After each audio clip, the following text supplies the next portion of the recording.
Salam alaikum la famille, salam alaikum les amis, bonjour à tous les supporters du football africain et de l'équipe nationale d'Algérie. Les amis, on fait l'avant-match entre l'Algérie et la Tanzanie, match qui aura lieu à Annaba, comptant pour la dernière journée des qualifications à la prochaine Coupe d'Afrique des Nations qui aura lieu en janvier 2024 en Côte d'Ivoire. Donc ce qu'on va faire, c'est que je vais vous donner les historiques des rencontres officielles et amicaux.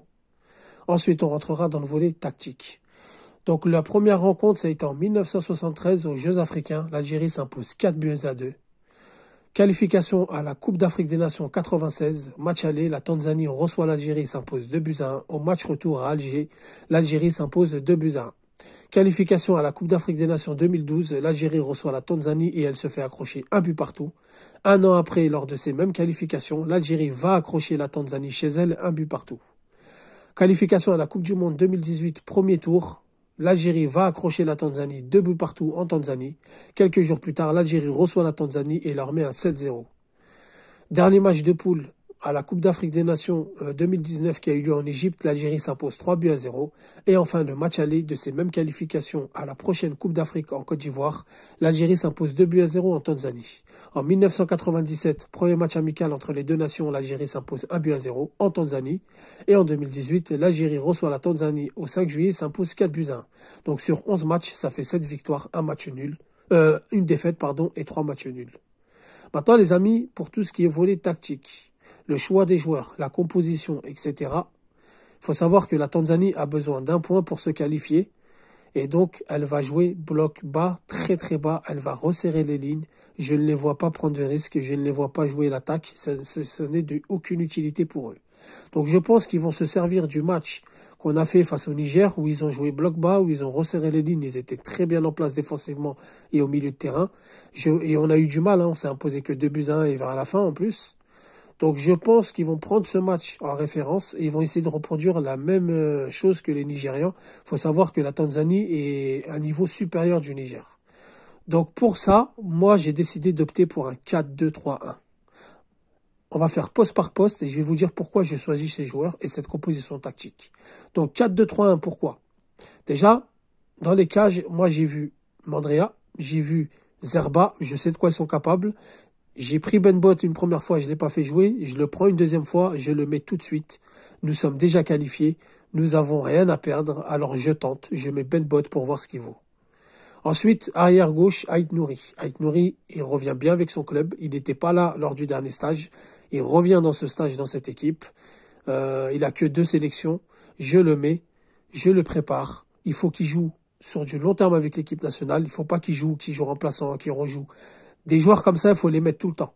Il est jeune, il se blesse rarement, voire jamais. Et donc, je le mets face à la Tanzanie et on aura besoin de lui pour dédoubler dans les couloirs. Ensuite, dans l'axe de la défense, je mets Ben Sebaini et Tougaï. Ben Sebaini, je le reconduis dans l'axe de la défense qui m'a donné satisfaction. Je le mets même capitaine. Il a fait un très beau match en Ouganda à ce poste.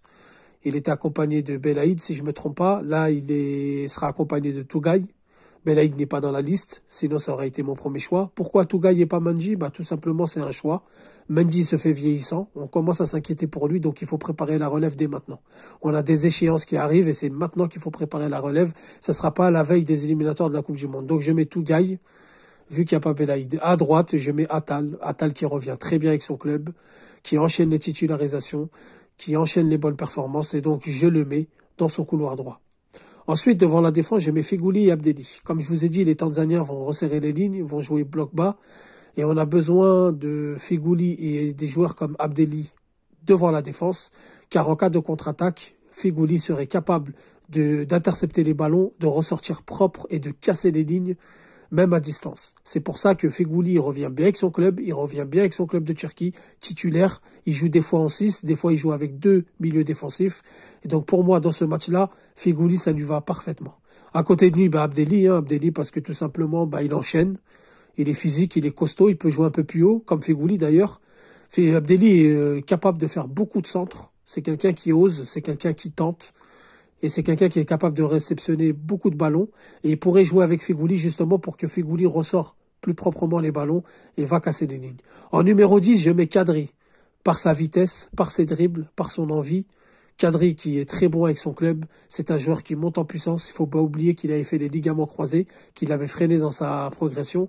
Là, il revient très bien.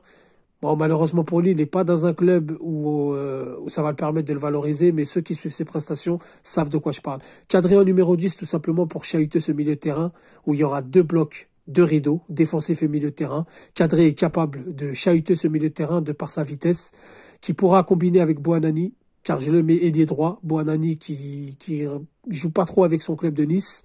Je lui redonne de la confiance, je le mets bien. C'est un match pour lui. Bon, il dribble, il fait une bonne capacité de centre. Il pourrait combiner avec Kadri. Et ailier gauche, je mets Amoura. Amoura, par les mêmes raisons que Kadri, il est fougueux, il est rapide, il peut épuiser une défense. Il a mis un doublé lors du dernier match. Il lui donne satisfaction à chaque fois qu'il joue avec l'équipe d'Algérie.